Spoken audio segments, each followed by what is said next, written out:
My name is Kale Johnston, and the title of my piece is A New Way to Teach Science.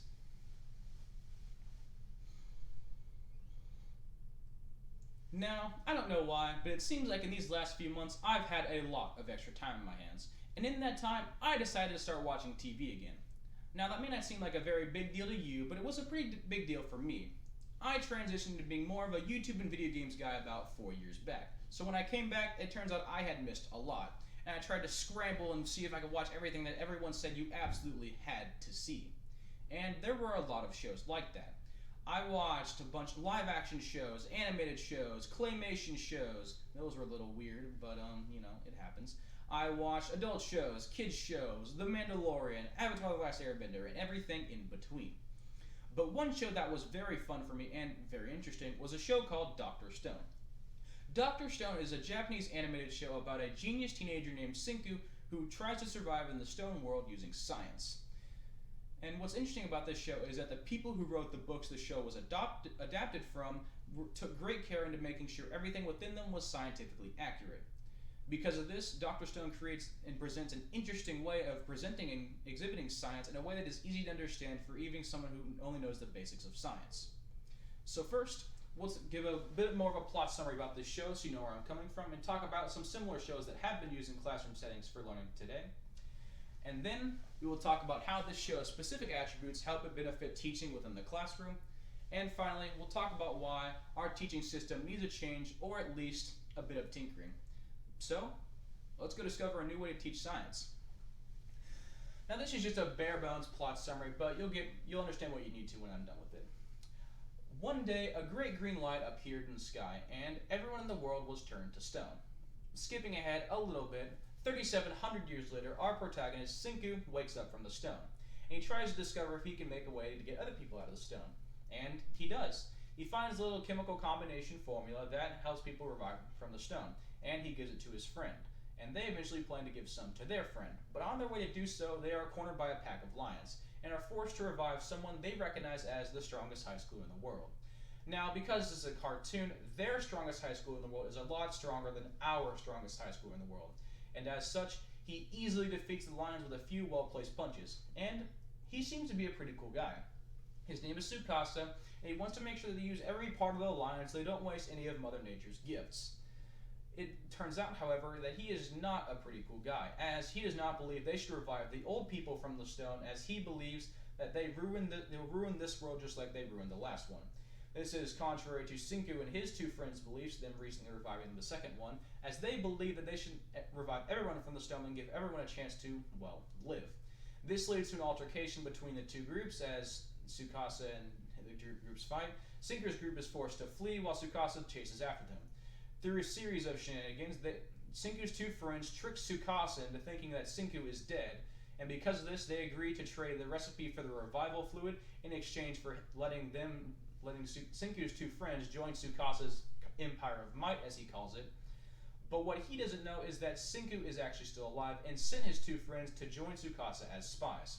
A little confusing, I know. Senku then treks off on his own and discovers a village of primitive people and decides to help them prepare for the coming battle with Tsukasa and his Empire of Might.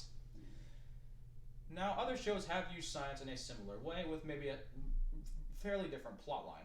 One of the most famous of these being the Magic School Bus. If you ask almost any elementary school student in the United States, I will almost guarantee you they have seen at least one episode of the Magic School Bus.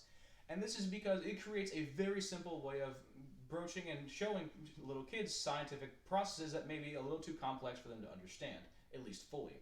The show breaks down things very well into smaller, easier to understand and chew little categories, like ecosystems that talks about the small and works its way up, and just similar things like that, breaking them down into more easy to understand, little simpler bits of information.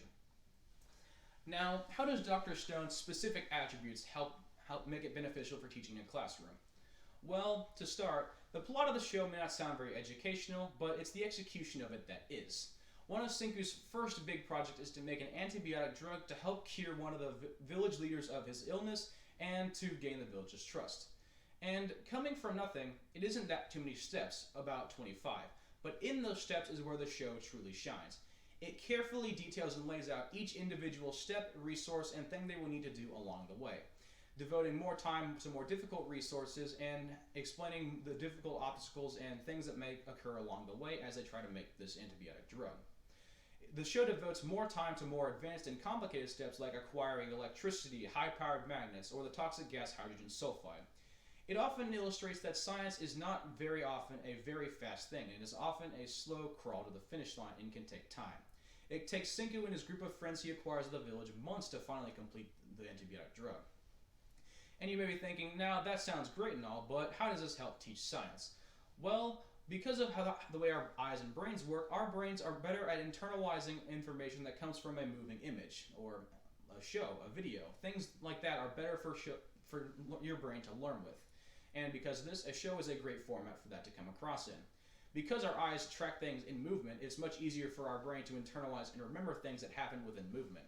This is especially true for abstract or difficult concepts, which science is known to have lots of. If you can see the concept being applied from start to finish, it's easier for a brain to understand how it works, as it sees it happening in real time and understands it because of how it's happening. Now, you may be wondering why our school system needs a change. Well, around 50% of high school students have reported being stressed within high school some or all the time. And 25% of those students report that stress is homework or study related. This is unacceptable. High school is already one of the most stressful times of your life without the added need of studying. With hormones running through your body, trying to figure out if you're going to college, go to trade school, what you're going to do when you grow up, who you want to be with, like what social clique you fit into, and every other thing like that. If we can do anything we can to levy that stress by even the tiniest amount, I think we should do it. If we can just make a concept a little easier to understand, make the science lessons in a storyline that makes it a little more fun to go to class every single day and help you not be bored or hard or stressed, I think that isn't something we should very well be doing. Our teaching system needs a change. We can't just have people with 50% stress rates across the U.S. being the norm. We need to be doing everything we can to reduce that. And I think having a show that teaches science while also having a fun storyline to follow within classrooms will be the way to do that. It would reduce stress, it'd be a little more fun for science class every single day, and you could be easier to understand the concepts as you're seeing them applied in real time, which is easier for your brain to departmentalize and internalize. I believe that this is the best way, or one of the best ways, to reduce stress in high schoolers today. Thank you.